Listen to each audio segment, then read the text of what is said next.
The sea had that strange, deceptive calm that always made me uneasy.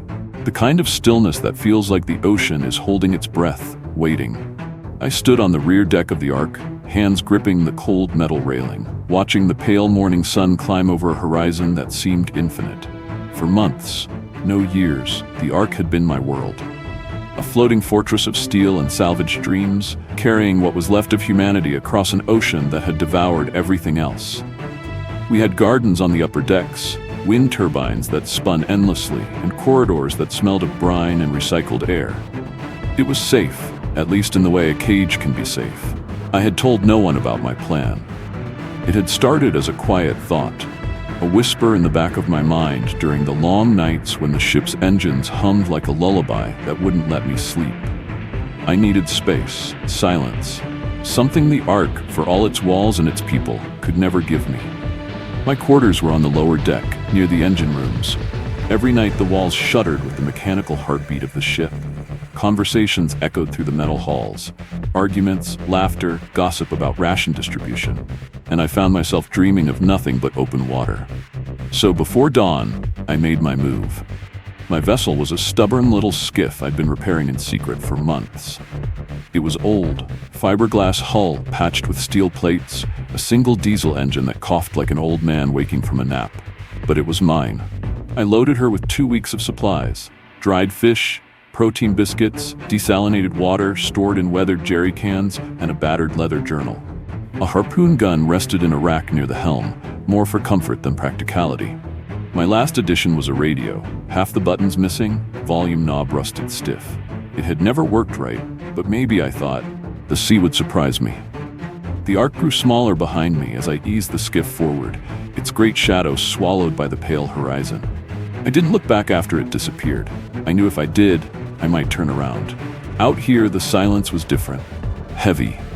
The kind that pressed against your eardrums until you thought you could hear your own heartbeat echo in your skull.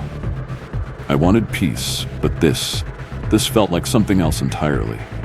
The first 2 days passed without incident, if you ignored the creeping unease that had started to bloom in my gut. The weather was cooperative. Low winds, gray skies, the occasional burst of sun that painted the water in shifting silver.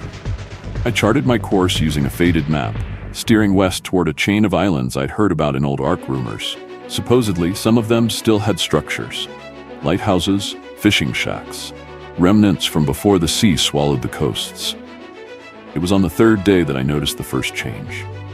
At first it was subtle. The water's surface seemed wrong, too smooth. Not calm in the natural sense, but as if a film had been laid over it, hiding something below. The color shifted too, from the deep, familiar blue to a greenish black that seemed to drink in the daylight rather than reflect it. The smell of the air changed as well, still salty, but with an undercurrent of metal, like rusted chains left to soak in rainwater. By midday, the currents began acting strangely. They would pull at the hull with sudden, sharp tugs, the kind that made you think of unseen hands gripping from below. The compass needle wavered at odd intervals, even when the wind held steady. I told myself it was nothing, a quirk of the ocean, a side effect of being so far from any stable landmass. But then I saw them, shadows, far below where the light died into murk. At first, I thought they were whales, their massive bodies sliding silently beneath me. But they didn't move like whales. They were slower, deliberate, and there was no rhythm to their movement, no rise for air, no turning of tails, just drifting, watching. That night, the ocean's voice changed. The waves no longer lapped gently against the hull. Instead, they slapped in irregular bursts, as though something beneath was testing the boat's shape, its weight. I slept in fragments, waking at every sound.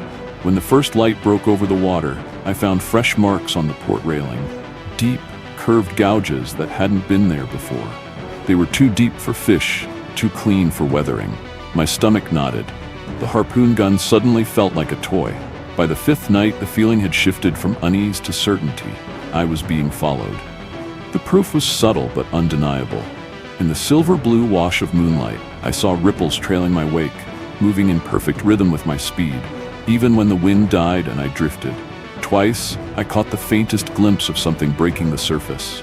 A pale ridge, long and narrow, gliding parallel to me before vanishing without a splash. The strangest thing was the radio. I hadn't touched it in days. It didn't even have power. But that night, it crackled. Soft at first, like distant thunder, then sharper, a stuttering hiss that almost formed words. I leaned in close, convinced it was interference. But the sounds had cadence, a rhythm like speech. My skin prickled. I switched it off entirely. I marked the coordinates in my journal, not because I thought they'd matter, but because I wanted proof, something tangible to remind me I wasn't imagining this. Still, I kept my course steady. If something was following me, I didn't want to provoke it with sudden changes. But the feeling only grew heavier. It wasn't the kind of pursuit you expect from predators. This was study, observation. Whatever it was, it didn't want to strike yet. It wanted to learn. It was just before dawn when it finally broke the surface. The sky was a washed-out slate, the kind of color you only see in those fragile minutes before the sun decides to show itself. I had been dozing in the chair by the helm, head tilted back, one hand still resting on the throttle out of habit. My dreams had been shallow, filled with strange sounds, low thumps like heavy footsteps underwater. The splash was small, almost delicate. At first, I thought it was driftwood hitting the hull. But then I saw it. 30 meters off the starboard bow, a shape rose from the water, impossibly smooth, reflecting the dim pre-dawn light like wet glass. Its skin was pale, but not the pale of death or bone. This was something alive, something that carried the color of deep, cold water in its flesh. The ridges along its back rose and fell like breathing. I froze. Every instinct screamed at me to move, to make noise, to do something, but I stayed there. Breath caught in my throat. The thing didn't lunge, didn't churn the water. It simply stayed there, half submerged, angled toward me like a predator deciding whether I was worth the effort. My fingers tightened around the harpoon gun, the worn leather grip slick under my palm. Then, without a ripple, it slipped beneath the surface. The water stilled as if it had never been there. I stood there for what must have been 10 minutes, eyes scanning every inch of water. Then it came, a dull thunk reverberating through the hull from below, followed by another, like knocks on a door. I whispered to myself, "Not yet. Please, not yet."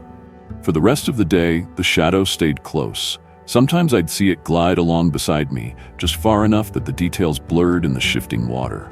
Sometimes it vanished entirely, only to reappear behind me. It never attacked. That was the worst part. Predators you can fight. Curiosity meant it was thinking. By the 7th day, my body felt like it belonged to someone else. Every sound set my teeth on edge. The slap of a rope against the mast, the creak of the hull, the whisper of the wind in the rigging. Sleep had become a gamble. Closing my eyes meant risking waking to find it right there. That night, the air was unnaturally warm, thick like soup. I could feel sweat trickling down my back, even with the wind on my face. The radio, which I'd left switched off, crackled to life again. This time there was no mistaking it. The sounds weren't random. They were patterned, layered, almost musical. A deep, rhythmic chant that seemed to rise and fall with the swells. I picked up the microphone with shaking hands. "Who's there?" My voice cracked, pathetic in the vast darkness. The chant stopped. Silence. Then, after what felt like forever, a single, drawn-out tone, deep enough to rattle my ribs. I didn't even have time to process it before the first strike came. A violent jolt knocked me to the deck, my knee slamming hard against the metal. The hull groaned under the impact, and a sharp smell of oil filled the air. I scrambled up, grabbing the harpoon gun, but saw nothing. Just boiling water where something massive had been a second before. Another strike came, harder this time. The deck tilted sharply, sending a crate of supplies sliding overboard. I lunged after it, not to save the crate, but because moving gave me something to do other than panic. My hands were shaking so badly I nearly dropped the harpoon. I fired into the water, the line hissing out into the dark. The harpoon struck something solid. For a moment I felt resistance. The rope pulled taut. My heart leapt until the line snapped like sewing thread. The recoil threw me back, slamming me against the helm. The sound that followed wasn't an animal's roar. It was low, guttural, and almost human. The storm didn't roll in. It descended, like a curtain dropping over the horizon. Black clouds churned overhead, their bellies flashing with distant lightning. The wind hit in a sudden gust, tearing at my clothes, flattening the waves before whipping them into peaks. The ocean went from restless to furious in minutes. I fought the tiller, my hands raw from the rope. Every wave was a mountain, each trough a valley of black water. Through it all I saw glimpses, pale ridges slicing through the swells, eyes that caught the lightning in brief, blinding flashes. Then it struck again. Not the teasing, testing blows of before, this was full force. The hull screamed, metal and wood twisting under the impact. I staggered, my foot slipping on the slick deck. I had one chance, the distress flare. It had sat in its waterproof case for months, untouched. My fingers fumbled with the latch, slick with seawater and blood from a cut I hadn't noticed. When I lit it, the red flame hissed and spat, casting the deck in hellish light. For an instant, the water around me lit up, and there it was. Not one, but three shapes, circling, huge, silent, watching.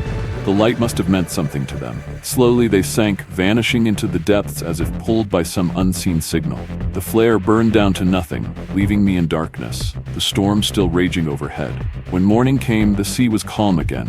The air was sharp and clean, the kind you only get after a storm clears. But my hull was battered, my supplies soaked. I was alive. I set a course for the nearest land, the compass steady for the first time in days. But I knew, deep in my bones, they hadn't left because they feared me. They had left because they'd learned enough. And one day, they might come looking again.